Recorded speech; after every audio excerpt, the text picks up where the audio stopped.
there's a magic sauce here. There's a secret ingredient that I want to make sure that in our talk today that we uncover, because Gerard, it's incredible to have like all of you in all 6 of you are winning in your own lane. Like it's really cool, and it's so rare to find that. It's hard enough when one person is successful at an extremely high level, like in D1 sports, or in school, or in the workforce or anything else, but to have all 6 leading the charge in their vertical, in their lane, but you guys all still are extremely close, and you're supporting each other. And I guess that's what I'm getting at is it's hard. It took my family a long time to figure it out, how to, be driven on your own and know what your own calling is and why God put you here. But at the same time, like that, how important the time together is, and supporting each other, being there for each other, and everything else. So it's extremely rare to find people that can do both, is what I'm saying, right? Usually it takes all of you to do one, and there's nothing left for the other. And you guys are just absolutely crushing it. It's unreal, man. I hope we can figure out today how to label that secret sauce. Well, man, I don't know if you got to do both. Like, to me, if you do the one, if you just basically lead the family and work with the family with that as the focus, and don't stray from that, then everything else will fall into place, right? So that's just my thoughts. And like I said, I'm in the middle of this thing. So, I guess when you go back and look at it in 25, 30 years, we'll see what it all turns out like. I mean, it's easy to say right now, right? But no, so for us, and a lot goes back to Sarah, right? So Sarah always makes sure that, the siblings are always thinking of each other, right? So everything we do is more so how to make sure that we're all encompassing, because family time is limited, right? There's going to be a day when it ain't going to happen no more. That's right. And it's going to happen. It's going to happen fewer and far between occasions, right? So, at this point, it's just like, okay, how do you make that the focal point?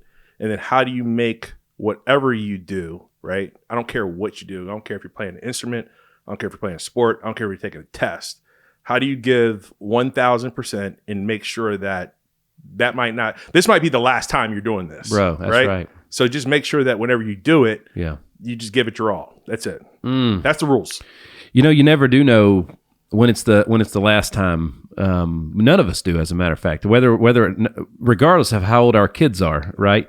And I heard my buddy Brad said something that I'd never heard it before, and that's rare, because most of the stuff that we say, half the stuff I say, I learned it from somebody else. Everything I say, I learned from somebody else.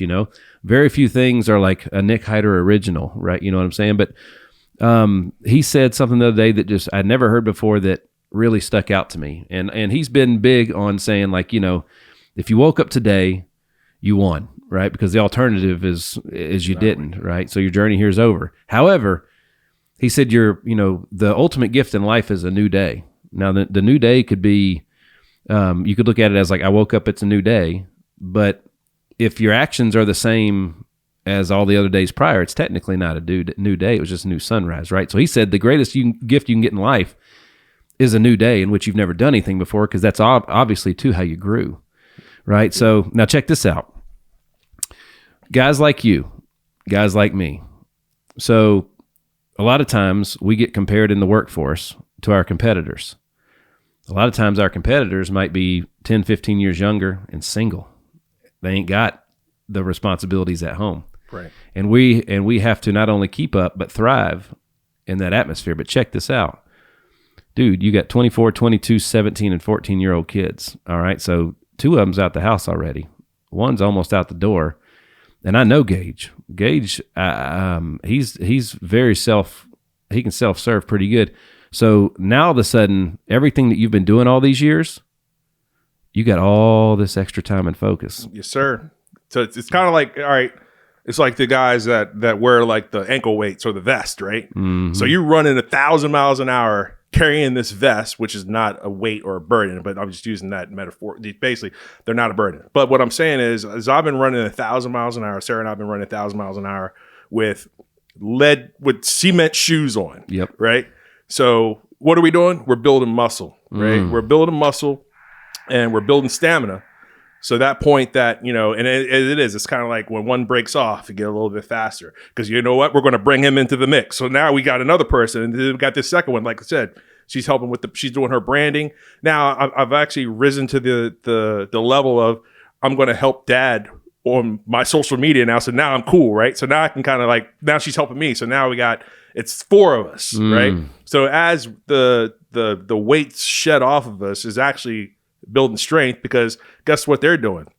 They saw us carrying the lead vest for 20 something years. And you know what they're going to do? They're going to say, hey man, you know what? We're going to help. Because we're getting old, right? So they're going to help carry us through it and they're going to start propelling and they're going to add to it, right? So it's just building momentum is how I see it. I never thought about it like that. So you just brought that up too, man. That's bro, cool. all I know is it's almost like we get 2 different careers. You know what I'm saying? The career we built with kids, which honestly, like some would say, oh, so you were, you couldn't do certain things because your kids. No, I didn't do certain things because of my kids because I was raising my kids. That was what we did it for. However, when the kids are raised and they're out there on their own, I still might have a little something to prove. Yep. You know what I'm saying? We might have a lot of gas left in the tank. Yeah, and then you chose, the thing is a choice, right? So you see some guys in the same situation, right? They might have 3 and 4 and they're not doing the things, right? And they're not involved in them. And then they go back when they've been running full speed and they're tired and they look back and go, where did all those years go? Right?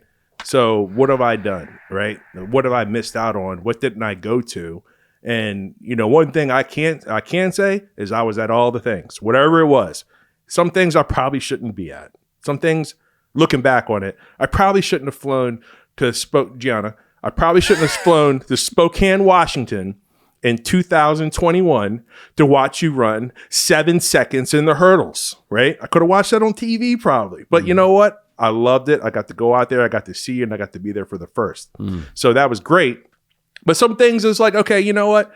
Maybe I can watch that from home, right? But I try to make sure that I'm at every single thing because you never know when it's going to be the last one, man. Dude, not only are you there, but you're one of those families that step up and help the team. I know because I coached the team and you guys were there and you helped us out. It was unbelievable, the support that you guys poured into that. And then I'm like watching you do all this stuff with work, and you guys were opening daycares. It seemed like left and right, and I was just like, man, like you launched your real estate career, dude. You kicked major ass in corporate world forever. You know what I mean? And so like, talk to me a little bit about first before I get into the corporate stuff. All right, so we're staying with family for a minute because it's so good, folks.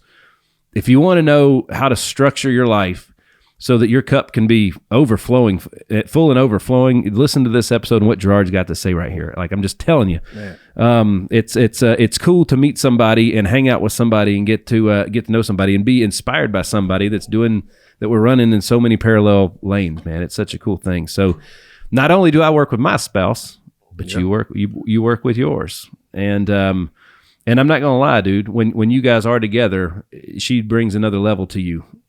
She does. Absolutely. Totally another level. Because like we were saying, like 2 different personalities. And then also I know that I don't have to worry about is my coworker or the person I'm working with trying to beat me for a promotion. Right? You know what I'm saying? So like we work together because we got the same goal.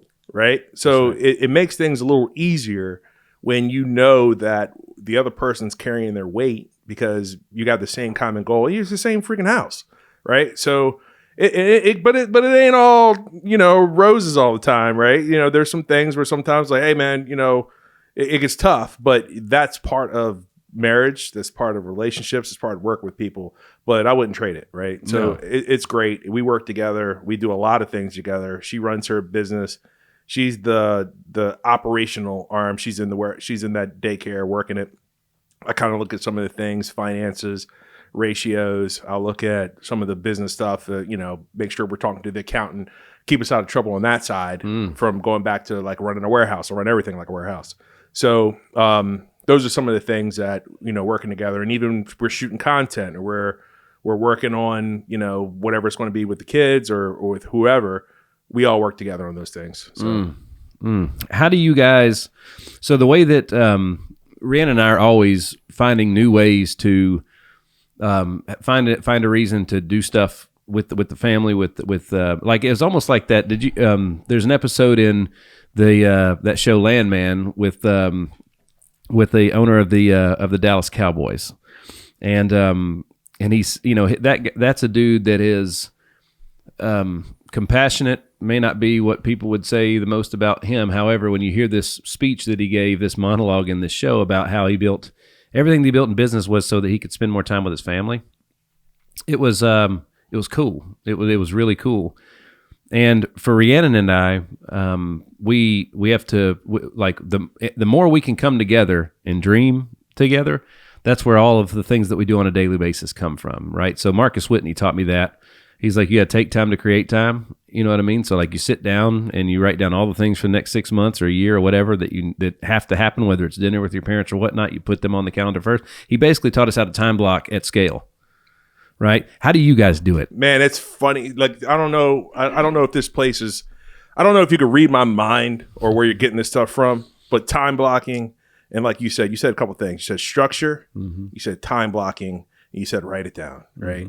So I look at it like this, right? So you ever heard the thing about big rocks, salt, small rocks, sand, and water, right? So basically you get a jar, right? You got this big old jar, and your job is to get the big rocks, the small rocks, the sand, and the water in there first, right? So what we do is, and what I do first, and kind of like Sarah and I together, is look at our big rocks, right? Because if you put the water in first, you can't fit all that crap in there. So for us, big rocks, right? Family.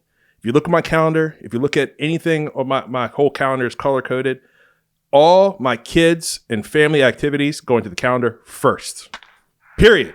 And it's red. It says, actually, it's tomato. Is what it says. It says tomato. I was just looking at it today. Trips to Oregon, basketball games, football games, red. Dinner with the wife, red. Non-negotiable, right? Small rocks. Then we're going to we got to make money, right? Put in some appointments, put some work stuff in there, out from there, and then from other things like that, then you have your special events you could do. So there's your sand, and then water's all your fun stuff that you can just do on your own. Go to the football game, stuff like that, right? Without your kids and stuff. So yes, structure, you got to freaking write it down. Like you can't go through life if you want to get stuff done. People ask me all the time, hey man, you're here, you go there. Like it's like, man, it's not hard to get to. It's hard to structure and plan it, but you got to sit down and plan it all out. You got to pull schedules. You got to put it all in. You got to look 6 months in advance because you got to book flights and all this crazy stuff. So yes, structure, calendar, and write it down, bro. That's it. There's a lot of moving parts and a lot of variables that have to be thought out in advance. You know what I mean? All the way down from travel time to, time in the air and connections. And I mean, dude, it's just, it ain't easy. Especially when you're playing zone.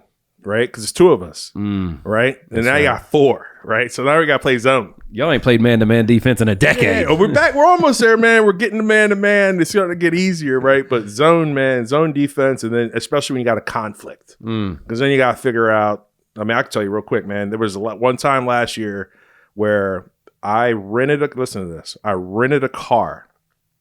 It was snowing. I rented a car and I drove to Fayetteville, Arkansas to go watch Gianna run at the SEC Invitational. Gabby was playing in Indianapolis that same weekend. Sarah drove Gabby and Gage. We shipped them off with the coach. Gage went and played basketball with somebody. Sarah drove Gabby to Indianapolis. I drove to Fayetteville. Drove from Fayetteville, Arkansas, across Missouri into Indianapolis. Dropped off the car at the rent-a-car place across from the convention center, watched 3 days of volleyball, and then drove them home. I was like, boom. Yeah, baby. Yeah. So you got to plan it out, man. You really do. And it could be done, but you got to prioritize it, and you got to make it. You got to make sure you can make it happen, man. Just got to figure it out. It's funny though, when you master that skill, then scaling and growing the business. It isn't as hard as people tend to make it. You know what? It's hard. It is hard. And it does take discipline. And it does take dedication to do it. But it's just going back to what we said is like, what do you prioritize? Like, what's important to you? You're going to do what's important to you. You're going to do the things that you want to do. You're going to do them. You just got to figure out which those things are. And your actions will tell you if you want to do it or not.